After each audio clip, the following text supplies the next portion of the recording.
Okay, good morning everyone. Thanks for being here. Very excited to have a great panel to talk about an exciting topic, very timely topic, but especially for me as a GNC engineer and working in dynamics controls analysis for a big part of my career. Dynamic space operations just levels up the requirements, technologies, developments, and capabilities that are required. So I'm Al Tadros. I'm the Chief Technology Officer at Redwire. If you're not familiar with Redwire, please stop by our booth. We're right inside the door. Have a lot of great capabilities, including platforms that are headed in the direction of what we're going to talk about today, dynamic space operations in GEO, as well as LEO and VLEO. So we have lots to discuss there. Prior to joining Redwire about 5 years ago, as we were forming and acquiring 11 companies, and I grew over that time, I was at SSL or Maxar right down the street here in Palo Alto for a number of years, where we built a lot of GEO satellites, and I'll reference those and some of the capabilities there as it's relevant to this topic a little later. But worked there in dynamics controls analysis, system engineering, program management, and a number of years in business development. I got the pleasure of working with NASA and our DoD customers for a number of years. So that's a little bit about my background in Redwire. The panel here today with me has a mix of experience and backgrounds that I think we're going to be very interested in how they apply to and intersect with the dynamic space operations. So I'm going to start with Ari as a special favor. Tina requested that I don't start with her. Ari, who is the Chief Operating Officer at Starfish, and he was just on a panel, in the prior session. So if you heard him talk about capital raising, one of the interests, and I'll ask you to introduce yourself a little bit, but also talk about the reality of raising capital in an environment where the government is looking at warfighting and dynamic space operations in space. Before I pass it to Ari, though, for anyone who hasn't looked at a definition, and there are a few definitions of dynamic space operations, but just to tee it up a little bit, the ability to move satellites around in space to evade threats or observe objects of interest. And some of the benefits out of that is deterrence, initiative, being able to move first, surprise, and outmaneuver. These are all warfighting capabilities and tactics, and we're going to be talking a little bit about that. So Ari, if you want to do an introduction and talk a little bit about your experience. Yeah, really happy to be here. As Al said, my name is Ari Juster. I'm the COO at Starfish Space, which is a Seattle-based startup focused on developing satellites to service other satellites on orbit and also conduct dynamic space operations missions. We have 3 missions under contract that are launching all over the course of the next couple of years. Those are for Intelsat, for NASA, and then also for the U.S. Space Force. And so happy to talk more about what those missions are going to entail, and kind of what each of the customers where they see value. On the capital raise side, since you asked the question, as I shared actually in the panel I just sprinted over here from, we were very fortunate at Starfish to close about $29.5 million venture capital funding round in Q4 of last year. And you asked about, hey, what's kind of the investor sentiment or attitude as it relates to dynamic space operations or some of the defense-focused missions. I think that was actually a driving thesis of our lead investor, Shield Capital, which is themselves a defense tech-focused firm. Like, that's their stated focus, is to fund companies that are developing capabilities to benefit the warfighter. So they were really excited, I think, in particular about how our technology and the platforms that we're developing can apply to DSO missions. And then certainly others in the round, I think are, maybe as they get more educated and they better understand, some of the value that these missions can have for the warfighter, I think they get more and more excited about, the potential that our technology, can apply to those missions. So that, that includes existing investors, that includes new folks we brought on, like Point72 Ventures in that round. So yeah, I think we put together a great round. I think really the headline and the benefit of that round is it gives us the resources now to go and launch those first order missions that I mentioned and fully support them and deliver value to those customers, and then ultimately, where the Space Force mission is concerned, deliver value to the warfighter. Great. So you're seeing a positive posture by investors for a stated objective by the government on dynamic space operations. Yeah, I mean, I think you can look at it in levels, right? I think at the highest level, there is certainly, just if you follow the VC industry, like there's a trend of investing in defense tech. It is seen as like a hot space to invest right now, and you can sort of whatever your attitude towards venture capital is, you can take that as you will. But I think that what is objectively true is there is a real opportunity, I think, particularly concentrated in space, for new innovations to deliver value to the folks in national defense in the coming years. And I think that is ultimately where investors get excited, as they see that opportunity and they want to provide capital into that opportunity. Great. And I know the government wants to incentivize the commercial markets to head in that direction to support their needs. Debra, let me go to you. Debra Facktor is heading up the Airbus US team and has a lot of experience with small satellites, including with the US government's SDA and others. So can you just share a little bit of your background, but also perspective on how DSO intersects with your platforms, your capabilities, and your direction? Yeah, thanks, Al. Fun to be here and talk about what we're doing at Airbus US and the dynamic space operations. First of all, I really appreciate your giving a definition in advance. I think we all may have conjure up certain notions of what that could mean. My background, I spent my entire career in space. Started out strategic defense initiative days, advanced launch programs, a little bit of collaboration with the former Soviet Union after the end of the Cold War, and 2 startups in Seattle in the launch business. Actually, before SpaceX or Blue were even born yet, contributing some of the very early developments into reusable launch vehicles and recovery, space station resupply, etc. And then I was at Ball Aerospace and now Airbus US for the past 5 years. We think about dynamic space operations. The way I think about it is, and I mentioned this in my panel yesterday, a little bit about architectures and what are we setting up to do in space. Thinking of all the constellations that are up there, we've built over 700 satellites, over 650 in orbit for the OneWeb constellation, building more satellites for the Space Development Agency, for the transport and tracking layers. So I'm imagining, and there's other constellations up there, if every satellite is maneuvering around, like this sounds like a traffic control chaos. And so I asked the question, does every satellite have to move around? The way the layers of SDA are set up are to have your network of communications, you have your network of tracking so you can detect, and then again the other layers for ultimately custody. We've got Iron Dome out there. So I see the purpose of LEO satellites as not doing all the moving around, but they are enabling some of those missions so that you can make some dynamic decisions. And the dynamic decisions can come from the ability to communicate easily, frequently, and with as much capacity and security as possible. The tracking side, so any sensing mission, being able to pick up what is happening around it.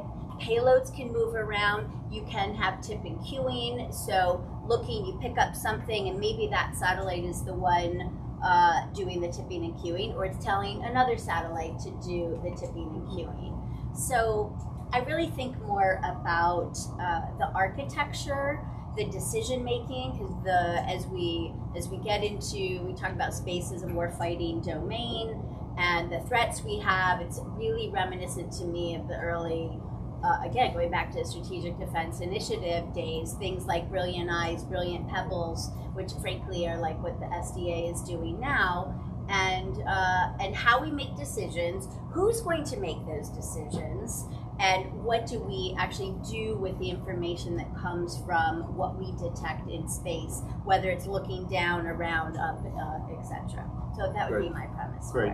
Well, that's a very good point, that it's an ecosystem. It's not just an individual satellite being able to maneuver, but it creates a whole ecosystem of activities and decision making, including LEO.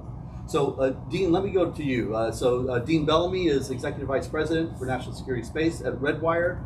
I have the pleasure of getting to work with Dean, who has a long history, and I want you to talk about a little bit of your history with the Air Force, but also leading up to today and what you're doing in dynamic space operations. Oh, thanks, Al. Appreciate that kind introduction. Dean Bellamy, retired Air Force Colonel, 27 years, doing both space acquisition, space operations, and really, had a phenomenal career where I learned a tremendous amount. And I think a lot of that would apply, right, when you look at mobility and just in general, dynamic space operations as part of mobility. And I'll talk about that in a minute. But after getting out of the Air Force, coming up to Redwire to really be a part of the team and to really help really offer products and really offer solutions for both the warfighter, right? And really, if you look at General Saltzman, when he talks about giving kit to the warfighter, we're proud to be a part of that and part of the ecosystem to provide that, those capabilities and kit for the warfighter. Awesome.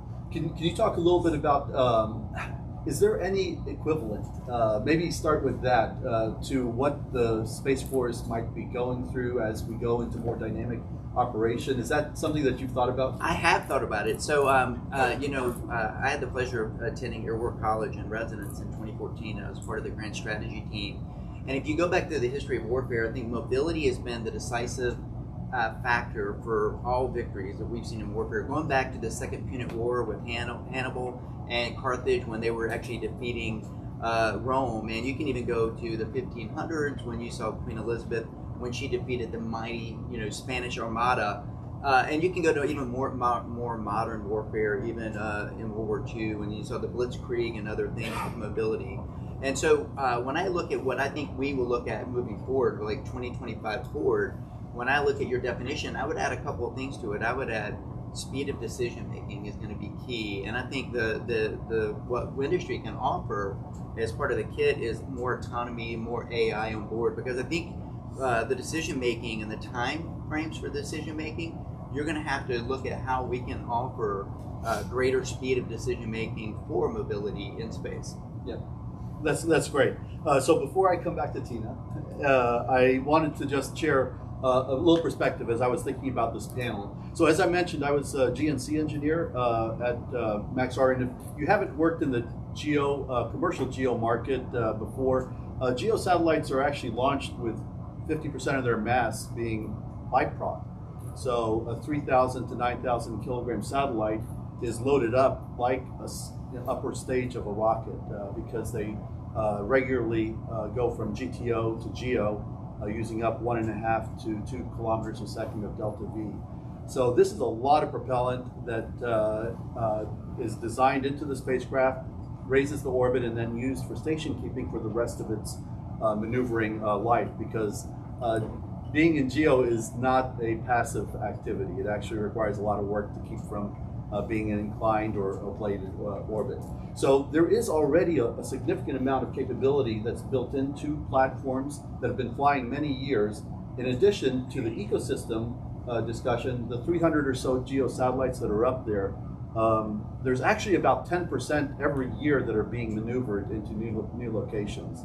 Most satellites are 15-year life, but within the first 5 to 7 years, the operator will relocate them for different market reasons. I'm talking about commercial satellites right now. So there is a lot of the ecosystem aspects of how do you optimize your business strategy, your competitive strategy, and maneuver life considerations that are already built into that part of the market and is available to access for dynamic space operations. So I just wanted to share that perspective, which might not be obvious for people who haven't worked in the geo market before. But with that, Tina, you've had a great experience through multiple companies in the space industry. You're at Aerospacelab right now, US, and why don't you share your perspective on where DSO is affecting your business and and might be opportunities for you. Thank you. Thanks, Al. Thanks, Dean. And thanks, Omar, for Redwire team for having me on this great panel. Just as Al mentioned, I've been at Aerospacelab now 18 months. I wear two hats. I'm the Chief Strategy and Revenue Officer globally. We have a number of subsidiaries around the world in Europe, and here I run the US subsidiary. And we are a satellite manufacturer. We also do payloads. We're 6 years old. I'd like to say we're a scale up now, not a startup, because we just put up our facility in Torrance, and within 4 months we're already integrating our first US commercial customer that's carrying an ITAR PNT payload. So it's quite interesting how our commercial company with a parent company out of Belgium is operating as a US entity and is able to handle all kinds of ITAR payloads. In terms of dynamic space operations, I've had, I'm glad I'm sitting next to a GNC person, because the last month has been spent with GNC people, because I've been bringing forward opportunities, both commercial and government, that are requiring maneuverability. On the commercial side, it's more about filling a gap, because a cable has been cut, fiber has been cut somewhere, and how quickly, barring Starlink, how quickly can you really provide other types of services, sensing as well, commercial sensing, whether it's for flooding, etc. How quickly can you move your assets?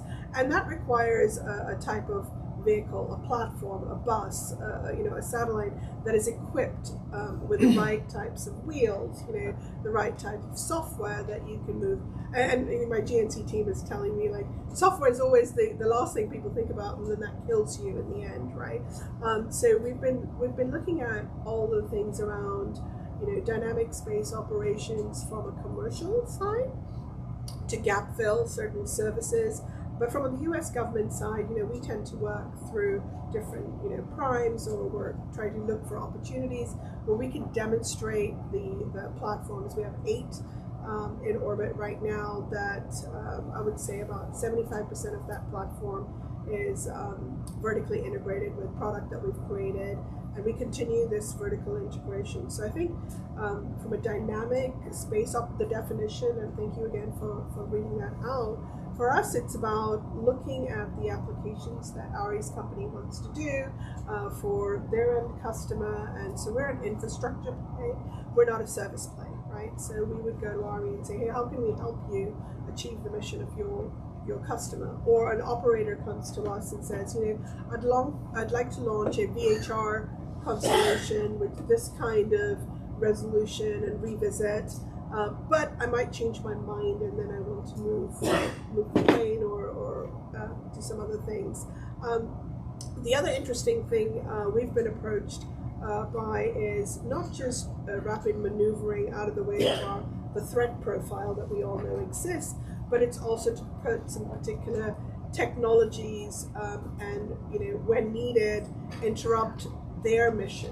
If somebody's coming to threaten your vehicle, whether you're in GEO or MEO, less so in LEO. I'm not sold on RPOs and other things in LEO. I just don't get that part yet, but someone smarter will explain it to me. But I see it in GEO. If you're going to wipe that asset away, and because you know where the orbital location is, then maybe you do need some protection around that.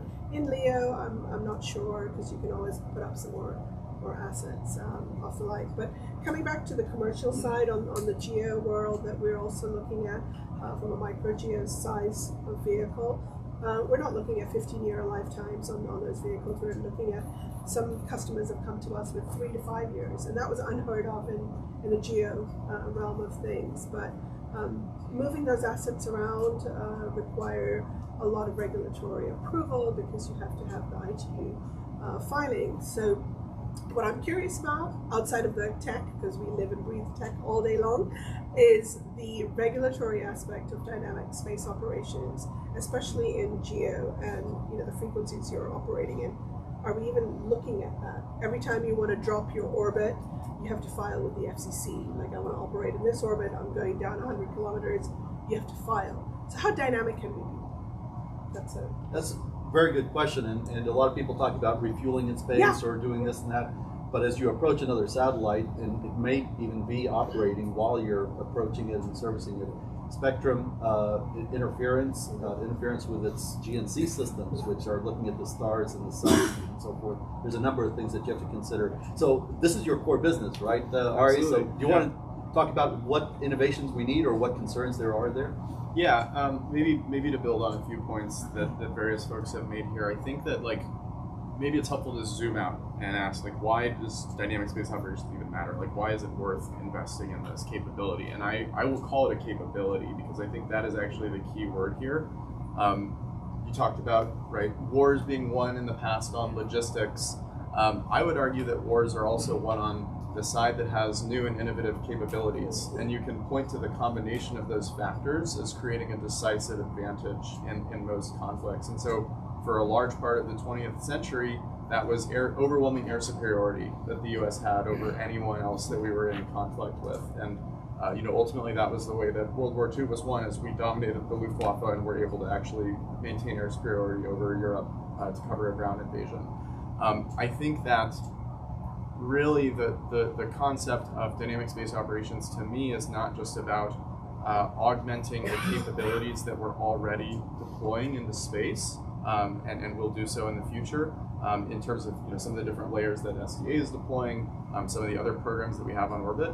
But really, I think the most important concept is creating a new set of capabilities that give us that decisive advantage in the space domain, which I think will be the critical, I think I'm probably not saying anything controversial in this room, but I think will be the critical domain, which will be the decisive domain in all of the conflicts to come in the 21st century and potentially beyond. And so that's really the focus. When we think about what is Starfish Space doing? Well, initially we're doing missions today that can augment the value of the assets that we have in orbit, whether those are commercial or defense or civil assets. We can do things like extend their lifetimes, help them fight sun and moon gravity and geo a little bit longer, so they can provide incremental value to people on Earth. We're doing things like helping folks clean up their constellations in LEO. And really the business case there, just the 10-second version is LEO constellation operators have to constantly be replenishing their satellite. That's great for your business, by the way, because there's always ongoing demand. The other reality is when you're constantly putting more satellites into orbit, you need to be taking some satellites out of your orbital shell unless you want to just keep filling it up and keep taking on more and more systemic risks to your multi-billion-dollar constellation asset. So we provide sort of a backup disposal service where you'll probably be able to deorbit most of your satellites on your own, but maybe 5 to 10% will fail early or have some glitch that prevents them from deorbiting on their own. And then we can be the backup service, helps make you able to sustain your constellation better over time. I think that's the very succinct business case that we see for LEO customers. But really, again, just to go back to what are we doing? Why is it important? Why is it specifically important in a defense context? We are trying to bust through the constraints that have shackled the space industry since its inception. And those are, we have to build our satellites on Earth with all the capability they will ever need or have access to on orbit. And you talked about some of the results, the crazy results of this, 50% of the mass of a geosat being biprop. That's crazy. And then those satellites all have to fit into whatever the upper stage of the rocket of the day is. And so they have to do crazy origami, like in the case of the James Webb Space Telescope. That's an extreme example. Those are insane constraints to build critical infrastructure around.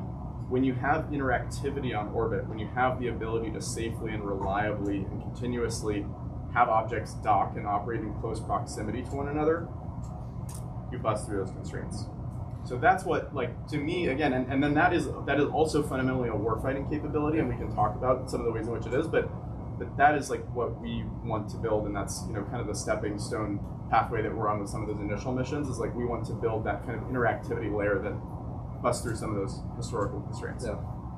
Debra, let me ask you, more focused on LEO constellations, the regulatory aspect, the deorbiting, the spectrum aspects. Are there challenges along those lines? Again, supporting this ecosystem of dynamic space operations, including replenishment and disposal of LEO constellations. How is that? What are the challenges there from a regulatory or deployment perspective? Yeah, well, I sure this room knows, when you get your commercial launch license, you have to have a deorbit plan or an end of life plan for any satellite, and those are also written into government contracts as well. So LEO satellites also have some maneuverability on board for orbit raising, and especially if you are dropped at a different orbit on a rideshare mission. On a rideshare mission, or as constellations deployed to maneuver a little bit, and then for an end-of-life mission. So it's super important, obviously, to pre-plan that and think of what if you have to maneuver what do you plan for, and then what's the unexpected activity. So all that goes into the licensing, and I think the challenges right now are when we talk about putting so many things in orbit. Is there a limit? Is there going to be a passport control to go through certain orbits or altitudes where it's super crowded and a lot of commercial satellites? And then what about on the national security or classified side? I think I alluded to the congestion earlier. So thinking through that ecosystem, and also we in the U.S. know what we're launching, but what about all the other countries There are a lot of launching countries things doing who are yeah. not necessarily following the same regimes from a regulatory or licensing standpoint? There are certainly international bodies that do that, and it is for, we'll say, the Western nations. But if you have a different motivation, you're not going to go ask permission. Yeah. So these are kind of thinking through how do we deal with the unpredictable players who launch a lot of things, or who are already there and move around and surprise you when they show up. And maybe they're not declaring their products on board in terms Right. of what capabilities. And that's course what I was not. alluding to earlier Yeah. in terms of, as we build our platforms and our buses as demonstrators or other things, and we get ready for dynamic space operations, we as the Western community with US and friendlies are probably will need to carry those technologies when someone is approaching you and doing flybys around you, or you can track the orbit around. I mean, case in point, I was in an SSA SDA conference, and we have 3 RF sensing birds up there, and we know certain assets were getting close in terms of their orbits, right? That they were flying close by, but we don't have any sophisticated payload. We're a sensing payload, right? But we don't have any other specific, payloads that could interrupt whoever's coming close to us. But that's what's needed to operate. It's funny. I think what really you and Debra and really Ari we're talking about is really this great power competition, right? General Saltzman's talked about it, and you've heard a lot of folks, Whiting, talking about it. And we really are entering this phase in space, this great power competition, and the geopolitics involved. And I think, General Saltzman laid out this theory or strategy called competitive endurance, and it's hard to believe it was 2023 now. But if you look at that, he laid out some principles in there that are really important. And I think those principles help shape on the industry side, right, us, where maybe we could invest IRAD to help build kit and tools, right? And Ari, as you described, we're building, several different tools within a toolkit for really, and hopefully for some folks in the Department of Defense, and hopefully some capabilities that never get used, right, that serve as a deterrence, right?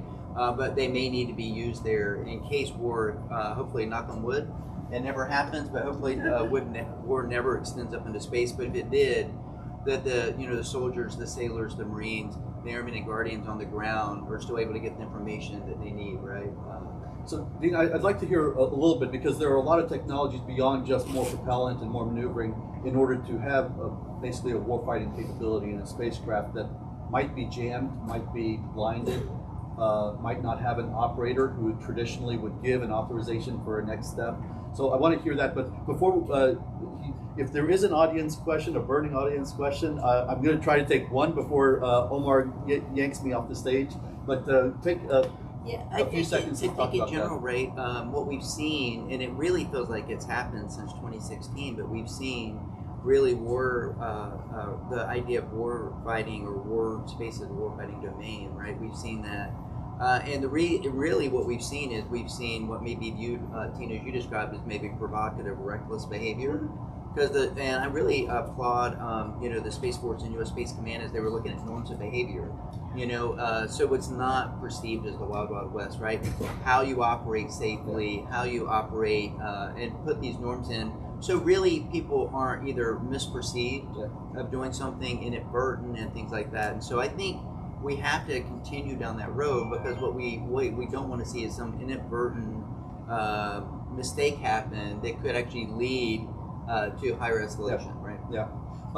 It reminds me, and if there is a question, please raise your hand. I'm going to try to take one. But the geosatellites that I mentioned earlier, there is no law or policy that states how they maneuver, and they are passing by other orbital slots. So it's like walking through your neighbor's lots. In some states, I think that's okay. In others, it might be provocative. But the point is that there's a norm of behavior that has grown in the geo market to avoid interference, to show clear intent, and that has been ongoing for decades now. And then when you overlay that with like warfighting principles of surprise versus predictable versus unpredictable behavior, those are really tough questions the Space Force is grappling with, right? And they're looking at, right? And because it's not easy, right? Yeah. And what they're doing, and I will just say the leadership in the country, we have General Saltzman, General Whiting, and the entire team coming down. They are really looking at putting together capabilities to protect assured access to space and our way of life, right?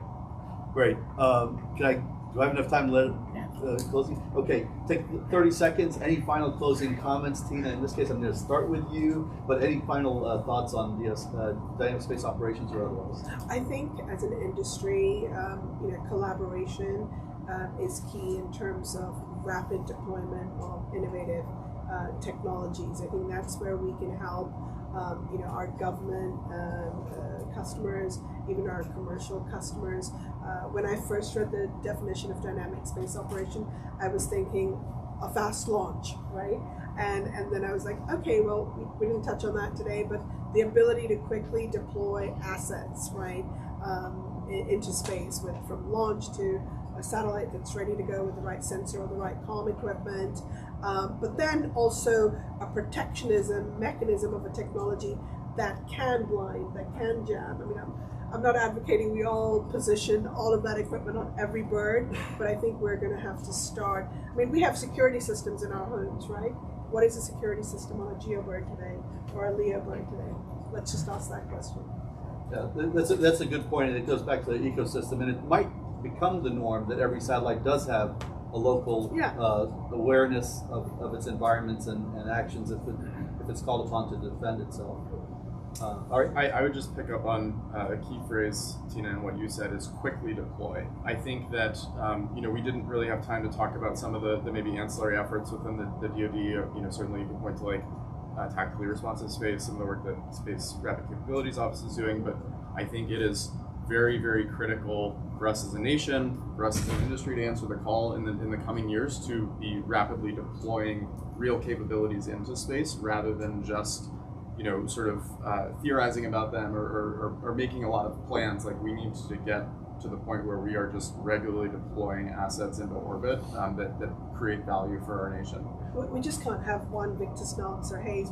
There has to be a cadence of that, right? Exactly. And do you want to talk a little bit more about that then? We do have a few minutes, but it sounds like you've been thinking about or preparing, because that's part of space logistics. Is access to space is a natural topic there. Well, I mean, and part of logistics, again, in military doctrine, it's not just about reliability of logistics, it's about pace and cadence and speed of logistics. I mean, that's what the Blitzkrieg was, right? And it wasn't that they were, incredible, just like maintaining their supply chain. It was the tactical speed and edge and element of surprise With the and logistics, as you mentioned earlier. exactly, and then with the logistics to support that over the long term. So, and we need that equivalent in space. I think, again, there are nascent efforts. We pointed to some of them with like the Victus Nox and the Victus Hayes mission, certainly. I think those need to cease to be one-offs, and maybe we could even get to a point, maybe this is crazy for me to say, but like we could get to the point where that's the norm. Like the timelines of those missions could be the norm for how we deploy assets into orbit. Think about what that would do for our posture, in the space domain. Yeah, and I think the launch ranges are already talking about how do they, now with heavy lift and small launch and everything in between, how do they keep up with the pace and allow everybody to work in parallel, including payload, processing facilities. But that requires a collaboration effort across the industry as well. So if I have a platform that's ready to go, I don't, we don't make solar arrays ourselves, but I want to call Al and go, I need solar arrays. I have an urgent government mission. He's going to turn around and say, I have one ready to deploy for you, and it fits with your platform, and here you go, right? And as opposed to a 12-month lead time from the industry's largest, solar array provider.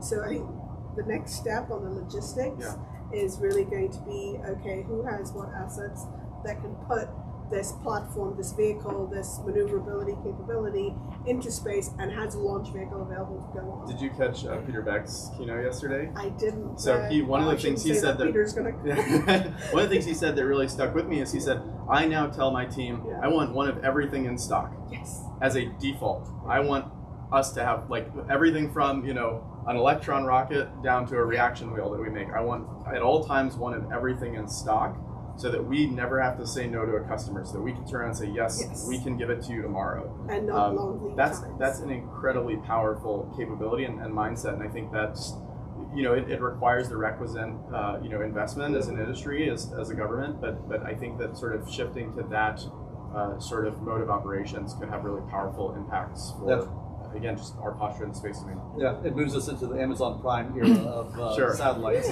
next day delivery. Is that right, Debra? Any final thoughts? Yeah, and it's not new.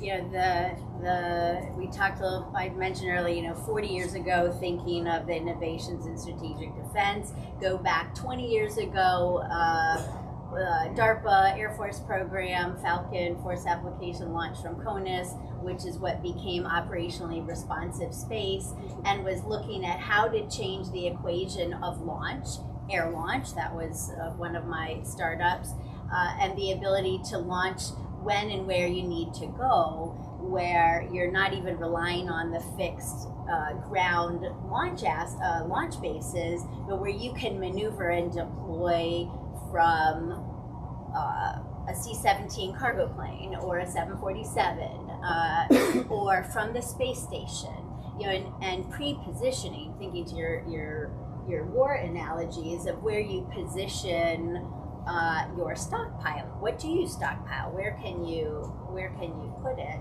So the concepts of rapid launch. Well, but you have to have something to launch. So the bus is ready to go. We stockpiled OneWeb buses when they had a hiatus in the launch operations as they were switching over to SpaceX and the PSLV after the Soyuz wasn't available. So you could walk around like, oh, this is what combat buses look like, walking into Costco, if you will, because I think my factory kind of looked like that, and there's a lot of them. Okay, then you need, what's the rapid payload? What's the mission? What can you plug and play super easy? We didn't get to this part, but there is also the rapid, what do you do with that? The ground operations, the communications, really getting the information into the hands of the warfighter, into the decision makers. All that has to be responsive as well. So you're only as dynamic as, and the responsive, I think, is a response, not necessarily reactive, because your response can be predicted. Preemptive. But how do we actually use it, and does everybody have their own ground system? No, that's not going to work either. So where can we leverage different ground and the actual, going back to the decision making, what do we do with all the information that's there, that is available? How can AI help that? But how do you know that the phone call you get that says do something, is that a real call or is it a fake AI call? There's a lot of things that we need to think through, and the good thing is the technologies are becoming increasingly available and faster than we even know how to deal with them or what we can do. Dean, any final thoughts? And Debra made me think about we're blending space with cyber, with ground, air, when we're thinking about an ecosystem that can handle all these kind of issues. Yeah, Final absolutely. thoughts? I actually think it really starts with us as on the industry side, cooperation, us working and partnering together, right? And I think that we need to be very transparent to the government and offer cyber secure supply chain, right? And make sure that when we sign and we say we're going to offer a kit that we actually can execute in the time frame we say we can. I think there's the principles that I think that are important, right? And I think that we need to look at that. But I really think that we have a call to action in general that says, hey, let's look at ways that where we can work together with Airbus, Aerospace, and Starfish and others. We can all work together to to offer products to whether it's to the civil space or to warfighters, right? That when they push the button, it works, right? And it's going to work, and it's going to save lives at the end of the day. Excellent. Well, I think that's all the time we have for today. Please help me send appreciation for our panelists, and please talk to them afterwards if you have any questions.